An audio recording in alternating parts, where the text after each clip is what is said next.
Yep. There we go. Okay. Let's rumble. All right, John, right back at it here. Late pick five Saturday at Laurel Park starts in the fifth, 12% takeout, and we need a little bit better luck than we've had the first couple weeks. Hopefully so. As I've said, based on what's happened the past 2 weeks, I'm like, as long as I get through the first one or two legs, I'm happy.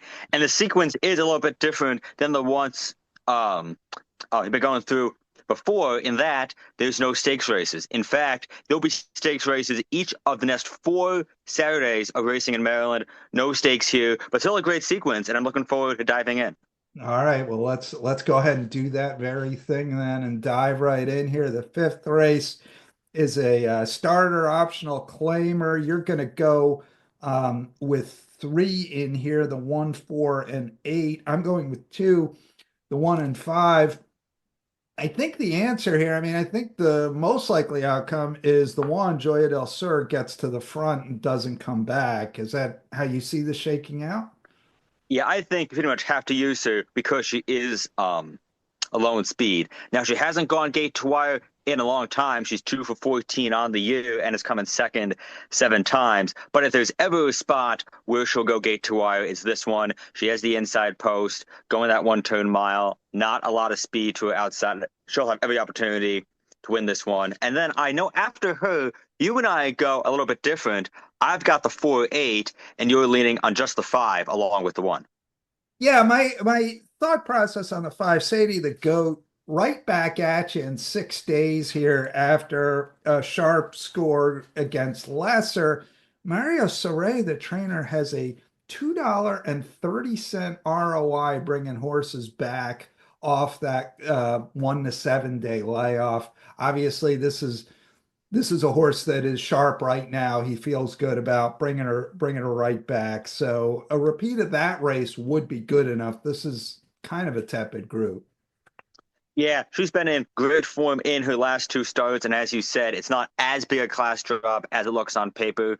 That being said, it is still a class jump, and I'm not 100% sold that she'll be able to handle it. My top choice in here is number four, Social Lady, who I thought ran a much better race than her lines indicate in the Susquehanna Valley last time out of Penn National. I think you just have to draw a line for that race. She got stuck behind an extremely slow tempo. The opening quarter was 26 and 1/5 seconds. And once that happened, she really had no chance coming from off the pace. Take that line out, and her figures look much better when she has more honest paces to close into. Number eight, She's a Rolling Stone. I'm also throwing in Jamie Ness Trains. Michael Sanchez is named on her. She has consistently the fastest figures in the field. The only bad race she ran came in an off the grass 2 turn affair back in mid August. I think she'll like the 1 turn mile and run her peak race. All right, so you're going with three in there. I've got two, and that is also the theme in the next leg. Maiden 20s going 7/8 of a mile. I'm going to go 2-9. You're going to go 2-4-5. We both like the two horse Brady to start things off, John.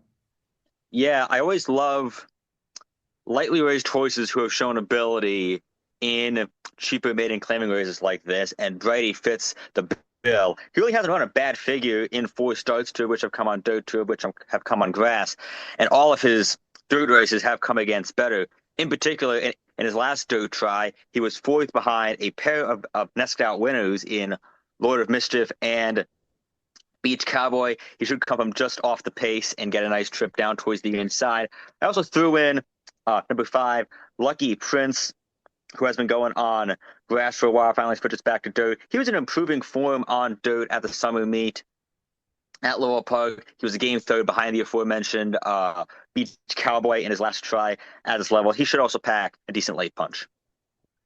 So I going back to the two horse for just a minute. Brady, this horse ran behind Beaver State two back. You'd mentioned a couple of next out winners from there. Beaver State didn't win next out, but won his start after that against 50,000 starters at Aqueduct. So Beaver State looks to be a pretty nice horse. I think this horse benefits from the class relief he's getting here from those sorts.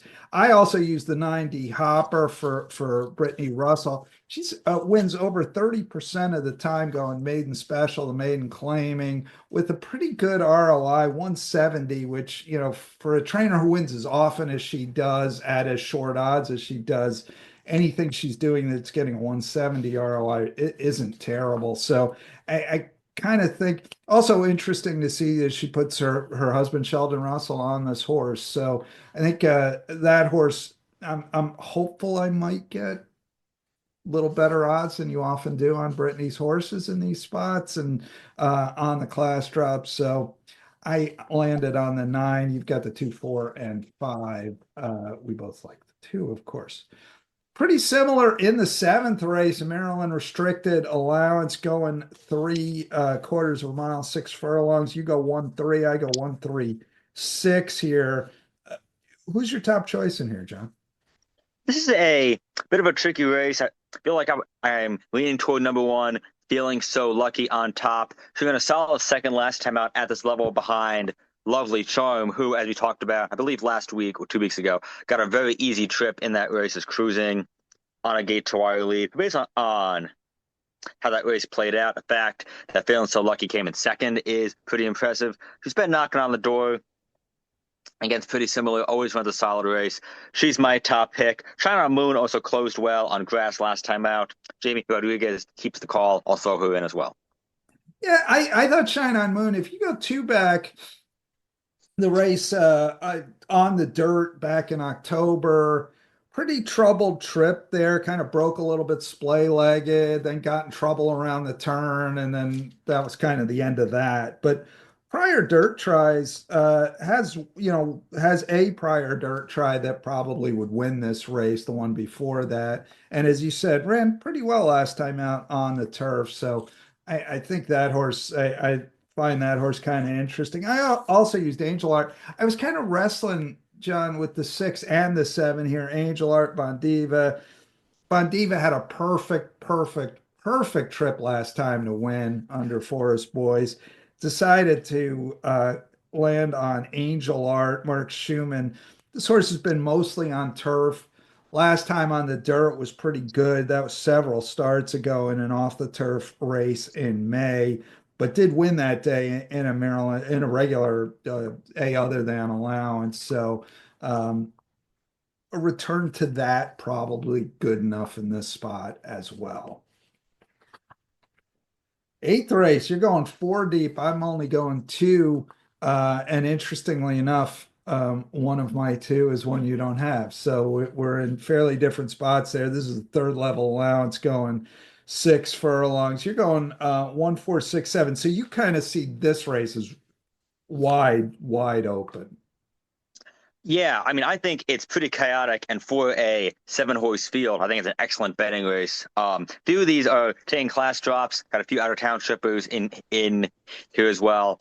Really, I think a great handicapping elixir of sorts. The 1-5 Dreams, first horse I'm using. He's been facing a lot better in his last few starts, including the likes of Prince of Jericho and Spike Zone. Ran some big figures earlier this year. Also lost to Dean Delivers in Stakes Company, both here and at Monmouth Park. Think he'll relish a class relief. Number 4, Factually Correct, comes down here from New York for Rudy Rodriguez, who also has a horse earlier in the card. This one has a lot of early speed, should make the rail and the lead. If he can outrun that Jamie Ness horse Chat-A-Lot from the inside, he'll be in a great spot. Number 6, Mid-laner, has won 2 in a row at Parks. He's handled class jumps with ease. He'll get a good trip and take advantage of a possible speed duel. And number 7, No Easy Days, I think, is a lot better than his last race. He was in great form on this track earlier this year. Has tailed off a little bit in his last few, but much like 5 Dreams, he was facing a lot tougher. This is a little bit easier than those fields 2 and 3 starts back. I think he's worth a shot at possibly an inflated price. Going back to the 6 for a minute, this horse, as you referenced, won a 2 other than last time out. The 4th place finisher from that race came back to win a 2 other than at Laurel. So that race looks to come back okay. And that's the kind of thing you want to see if you think a horse is going to go up to the next allowance condition and win. I use the two here who you did not chat a lot for Jamie Ness. This horse arrives off a nice score against Lesser, trying to go sort of back up the class ladder. It was a $62,000 claim, then a $40,000 claim. So the argument against me here is he's trying to take a step up beyond where he's sort of been able to do so far. On the other hand, Jamie Ness wins 35% of the time, second off the claim, having won the last time, and has a positive ROI doing that. It's got his go-to rider up, Jamie Rodriguez. I think this horse probably runs pretty well in this spot. Might make the lead, but doesn't need to make the lead. So that was another thing I used there. So, any other thoughts on this one, John? My only concern with Chatterlot is, as you said, he is getting a class test in the spot, and generally, really fast horses getting class tests, they don't always run the race. They're kind of acceptable, getting boned up on the pace and end up finishing up the track. As you said, if anybody can pull it off, it's going to be a Jamie Ness, Jamie Rodriguez duo. But I do think a horse like this at a fairly low price, I'm willing to take a stand against him. All right, 1, 4, 6, 7 for John, 2 and 6 for me. And that brings us to the nightcap. 30,000 never win two claimer going 6 furlongs. 6 furlongs kind of the theme of the day. You're going with a single here, Blue Kingdom to finish things off. The two horse, I go three deep. What you got? I mean, really, I think the only way Blue Kingdom could lose his race is if 6 furlongs is just too short for him. He's been going at a mile and at 7 furlongs, but he has been facing much better in his last few starts. He's run speed figures much better than those of the rest of the field. On the Brisnet scale, he's run in the 80s in four of his last five one-turn tries on dirt. Nobody else in the field can say so. He's lost to some fairly nice horses, but I think it was kind of clear to Benny Feliciano that he was not going to break through at this level. Benny drops him down here. Looks like a very easy spot. As I said, as long as 6 furlongs isn't too much of a problem for him, and he did break his maiden going 6 furlongs, albeit against much softer, he'll jog. Now, no rider named in the early entries, which sometimes means that they're considering not going forward into the race. If he doesn't, where does that point you? I think your two horses would be my backups. Number three, Masacato going second off the claim for Anthony Ferrier, faced a very tough field first off the claim, had a bad start, and just wasn't asked from there. And number six, Better Go Go Go, who's making his second start against winners. He just missed. Both of those would be very live if Blue Kingdom ends up not going. Yeah, Masacato, I think, is kind of interesting. This horse, second off the claim, as you said. First, also third off the break, got about a 3 months break, came back on the turf, no good, got claimed. Ran this horse in a other than company at 20 odd to 1.